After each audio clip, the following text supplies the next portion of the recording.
नमस्कार विद्यार्थियों। BA part अंतिम वर्ष के आज हम मैक्स वेबर जो हमारी अवधारणा थी सेकेंड यूनिट की, उसका अंतिम टॉपिक पूंजीवाद एवं धर्म संबंधी चर्चा हम करने जा रहे हैं।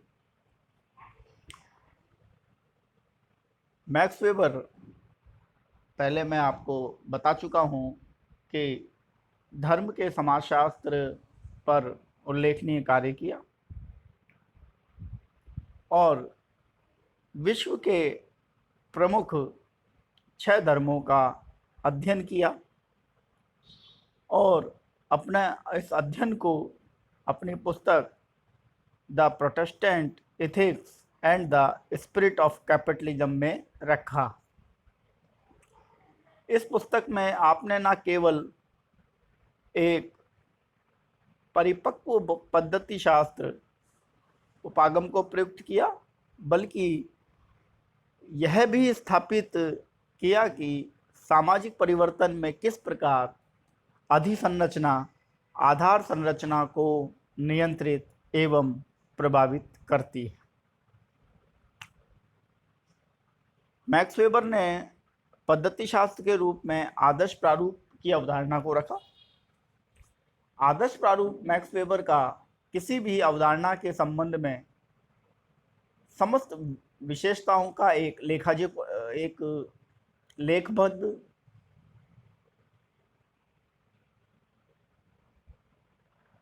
क्रम है और अपने इस अध्ययन में मैक्स वेबर ने यह स्थापित करने का प्रयास किया कि किस प्रकार अधिसंरचना आधार संरचना को नियंत्रित करती है।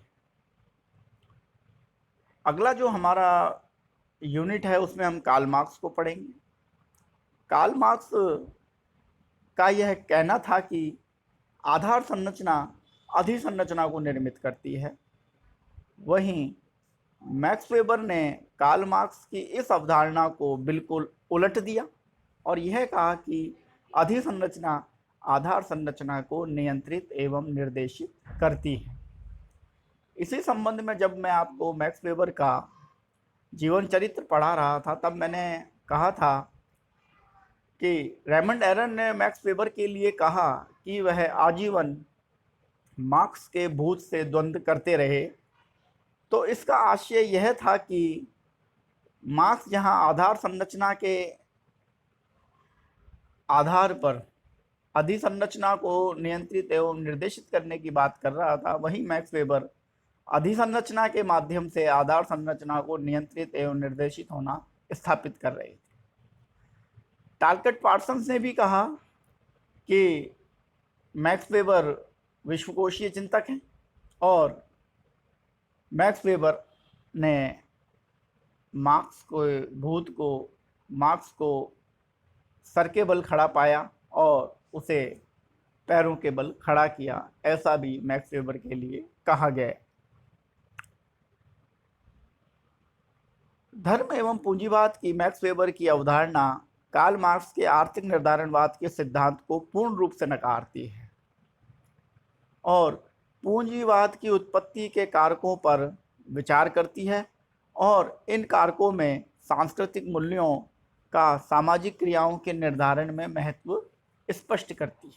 अर्थात मैक्स वेबर की यह अवधारणा कार्ल मार्क्स के आर्थिक निर्धारणवाद के सिद्धांत को पूर्ण रूप से नकार रही है और पूंजीवाद की उत्पत्ति में सांस्कृतिक मूल्यों के आधार पर सामाजिक क्रियाओं के निर्धारण की बात करती है।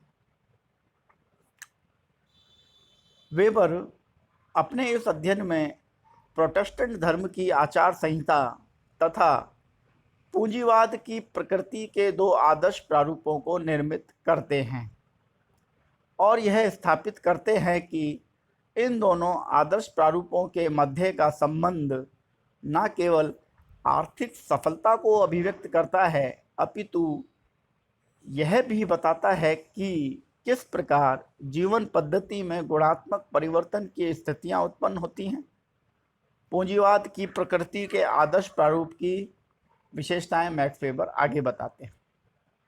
तो मैक्स वेबर का यह अध्ययन सर्वप्रथम हमें प्रोटेस्टेंट धर्म की आचार संहिता का आदर्श प्रारूप बनाता है और उसके बाद पूंजीवाद की प्रकृति का आदर्श प्रारूप बनाता है, और इन दोनों आदर्श प्रारूपों की तुलना और संबंध के आधार पर यह स्पष्ट करता है कि किस प्रकार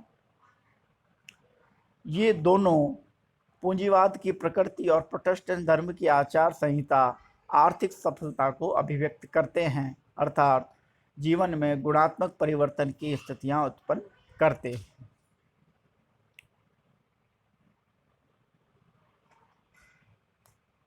मैक्स वेबर ने सर्वप्रथम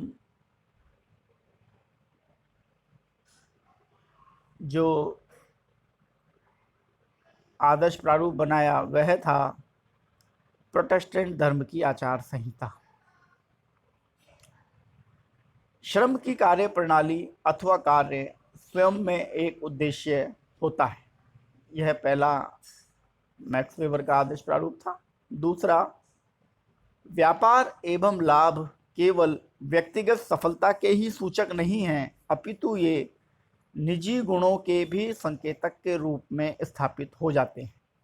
तीसरा, एक सुनिश्चित एवं सुव्यवस्थित जीवन जो कि तर्कसंगतता से निर्धारित होता है तथा जिसका संबंध आर्थिक सफलता के दीर्घकालिक उद्देश्यों को प्राप्त करने के साथ साथ समूची जीवन प्रणाली को एक उपयुक्त दिशा प्रदान करना भी है।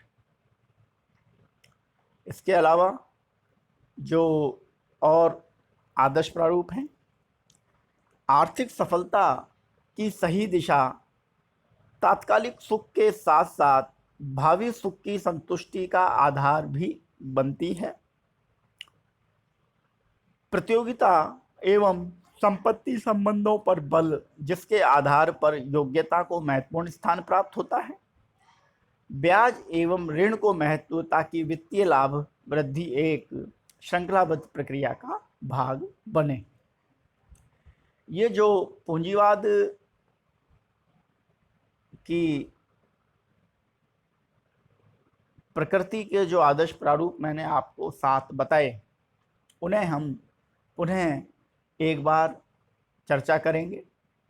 और चर्चा करने का पुनः हमारा उद्देश्य यही है कि जब हम प्रोटेस्टेंट धर्म की आचार संहिता के 7 आदर्श प्रारूपों का अध्ययन करेंगे तो हम इनके मध्य सकारात्मक सहसंबंध को देख पाएंगे और यह स्पष्ट कर पाएंगे कि किस प्रकार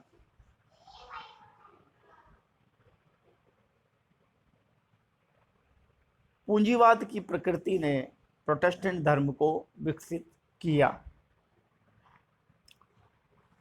पहला जो है पूंजीवाद की प्रकृति का आदर्श प्रारूप की पूंजीवाद में श्रम की प्रणाली अथवा